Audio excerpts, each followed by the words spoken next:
నన్ను చూసినంత కాలం, నన్ను ఆదరించినంత కాలం నా మాట విశ్వంలోకి పంపిస్తున్నా, జనంలోకి కాదు.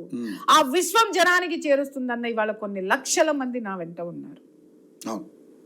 ఎవరు జారేశారు సార్? విశ్వం జారేసింది.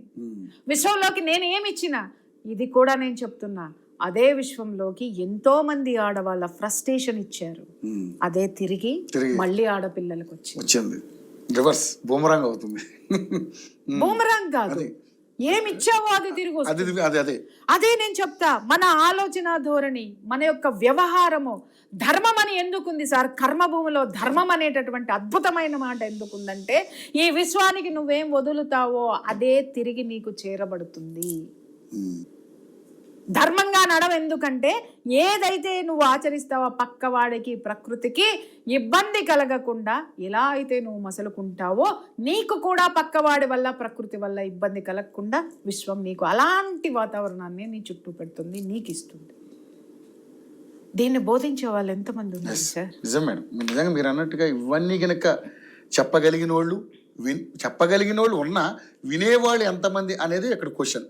ఒకవేళ విన్నా దాన్ని ఆచరణలో పెట్టేవాళ్ళు ఎంతమంది అనేది కూడా ఇక్కడ మైనస్ సార్. నా ఒక్కదాన్నే మాట్లాడుతున్నాను సార్, మీరు 10 మంది చేత మాట్లాడించండి సార్. ఖచ్చితంగా 10 మాట పాడి అయి చెల్లు. అందరూ ఆడాళ్ళు ఎదవలో, ఆడాళ్ళు చంపేస్తున్నారు, అమ్మో ఆడాళ్ళు, అమ్మో ఆడాళ్ళు అని మాట్లాడేసరికి అమ్మో ఆడాళ్ళు.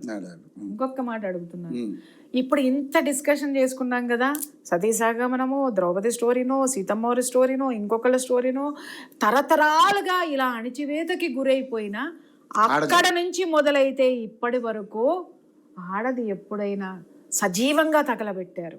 కనీసం బాల్యం ఎంజాయ్ చేయకుండా, ఎవ్వరం ఏంటో తెలియకుండా కాన్పుల మీద కాన్పులు, చస్తూ బతుకుతూ చంపేశారు. జీవోత్సవంలాగా ఒక ఆట వస్తువుగా ఆడుకున్నారు, వాడుకున్నారు. ఎప్పుడైనా ఆడది పెళ్ళంటే భయపడిందా? నేను మిమ్మల్ని అడుగుతున్నాను సార్, భయపడిందా? భయపడిందా? మీ అంతగా భయపడిందా? మరి ఎందుకు సార్ 4:40 జరగగానే ఉనికిపోతున్నారేంటి? అది సార్ ఆడదాని శక్తి. ఆ శక్తిని ఈ మగాడు ఏం చేశాడో ఇవాళ మగవాడు ఆలోచించాడు. ఇంట్లో ఉన్న అమ్మ యొక్క అణచివేత, నాన్న యొక్క డామినేషనే ఈ పిల్లల్ని ఎలా తయారు చేస్తుంది సార్? మీరు చక్కగా కూర్చోబెట్టి చెప్పండి, ఆడదాని శక్తి ఎంత గొప్పదో, స్వేచ్ఛ ఎంత గొప్పదో, పనికి మాలినటువంటి ఆలోచనలు ఎంత చేటు తెస్తాయో. వ్యక్తిత్వంతో నిలబడితే ఆమెకున్న ఫెన్సింగ్, రక్షణ ఏమిటో ఎవరైనా ఏ తండ్రైనా కూతురు కూర్చోబెట్టి చెప్పాడా? చెప్పండి. అలా చెప్పే టైం కూడా పిల్లలు వాళ్ళు చిన్న చిన్న బట్టలు వేసుకుని తిరుగుతా ఉన్నారు. ఎందుకు తిరుగుతావు? వేసుకోవాల్సిందే, మా కుటుంబంలో లేదు, మా వంశంలో లేదు అంటారు. బాగుంది, వంశంలో అప్పుడు లేదు, కానీ ఇప్పుడు నీ కూతురు ఒక మంచి స్కూల్లో చదువుతుంది, ఒక వాతావరణంలోకి వచ్చింది, అప్పుడు కూడా నువ్వు ఎంతవరకు వేసుకోవచ్చో ఎక్స్ప్లెయిన్ చేసిన వాళ్ళు ఎంతమంది ఉన్నారు? వేసుకోవడానికి వీల్లేదు అని శాసించే వాళ్ళని ఇంకా ఎంత కాలం అండి? విషయాలు చెప్పకుండా అణిచివేస్తారు. ఎక్స్ప్లెయిన్ చేయండి, బేటా నువ్వు ఇంత బట్టలు వేసుకున్నావంటే. ప్రతి ఒక్కళ్ళు నీ శరీరాన్ని చూస్తారు. ఆ శరీరాన్ని చూడడం వల్ల 2 అనర్థాలు ఉంటాయి. ఒకటి, వాడు ఎప్పుడే అందరి చూపులో ఒకలా ఉండవు. ప్రతి ఒక్కడు అన్నలాగానో తమ్ముడులాగానో చూడడు, బిడ్డలాగా చూడడు. 90% మంది నువ్వు ఎప్పుడు ఒంటరిగా దొరుకుతావా? ఎందుకంటే నువ్వు వాడికి కామానికి సంబంధించినటువంటివన్నీ అట్రాక్ట్ చేస్తున్నావు. కాబట్టి నువ్వు ఇలాంటి సిచ్యుయేషన్లోకి వెళ్ళొద్దు బేట, ఇక్కడ వరకు మోకాళ్ళ వరకు వేసుకొని వెళ్ళు, లేకపోతే ఈ విధంగా వేసుకొని వెళ్ళు అని ఎక్స్ప్లెయిన్ చేస్తే ఆడపిల్ల వినదా? అలాగే ఆడపిల్లలకే అన్నీ చెప్తారు.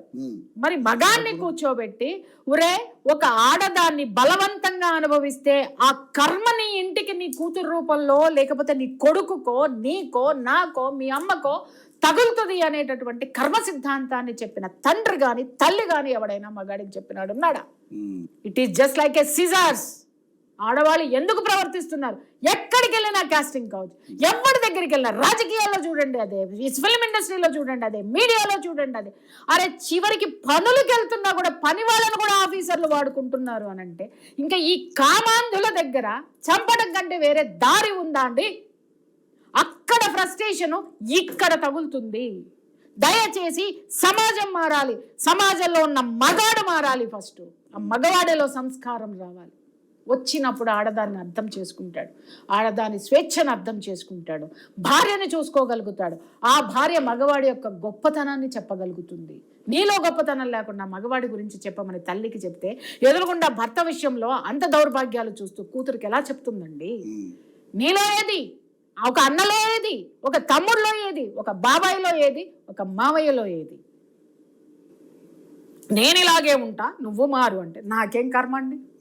వేసి కొడితే ఎక్కడ ఉంటున్నారు ఇప్పుడు చూస్తున్నారు కదా.